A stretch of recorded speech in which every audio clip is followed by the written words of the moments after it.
nk'uko mubyumvishe nyine ni inkuru yatangajwe mu rukerera n'ijwi rya Amerika batangaza ko nyine Colonel Makanika umuyobozi w'umutwe twirwaneho uharanira uburenganzira bw'abanyamurenge ko yishwe abwabweho ibitero bya drone n'ingabo za leta ya Kongo ifatanyije na Wazalendo ndetse n'ingabo z'u Burundi, ariko kugeza kuri iyi saha amakuru agicaracara nuko urupfu rwe rutaremezwa nyirizina, kuko ngo bakeka ko ahubwo ashobora kuba yakomeretse wenda bikomeye ariko akaba atapfuye. Iki gitero ngo cyagagwe hagamijwe guca intege uyu mutwe wa twirwaneho, cyane ko ngo ingabo za Kongo zari zamaje gufata amakuru ko ngo uyu mutwe wa twirwaneho ushaka gufatanya na M23 noneho ngo bagahangana nyine n'abasirikare ba FARDC bakomeza guharanira nyine uburenganzira bwabo. Twibuke ko uyu mutwe wa twirwaneho ndetse na M23 bakomeza kurwana bavuga ko icyo bashaka ari uburenganzira bwabo,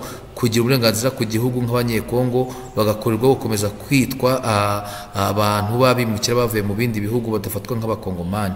Urwo rero ni indege zarashwe mu gice cya Minembwe, ariko inyinshi andi makuru atugeraho nuko avuga ko zashwanyagurijwe hejuru mu kirere n'ingabo z'umutwe wa twirwaneho. Ikindi bavuga nuko ngo nyine muri iki gitero cyagabwe na drone ngo gishobora kuba cyaguyemo abandi basirikare bagera kuri 5 cyangwa se 6 umutwe wa twirwaneho. Amakuru rero acacaracara, ariko kugeza ubu nta makuru ari navuga ngo ya nyuma cyangwa se ari final yemeza neza uru rupfu rwa Colonel Makanika. Ariko umuntu akibaza ngo ese yabapfuye kare wari umuyobozi wa twirwaneho uyu mutwe waba ugiye kubaho ute? Ese tukonya tukibaza ngo ese koko M23 yaba igiye gufatanya na twirwaneho kugira ngo bakomeje kurwanya ingabo za leta ya Kongo? Ni ukubitega amaso uko ibihe bigenda bishira turaza kumenya ukuri kwishe muri ibi ngibi.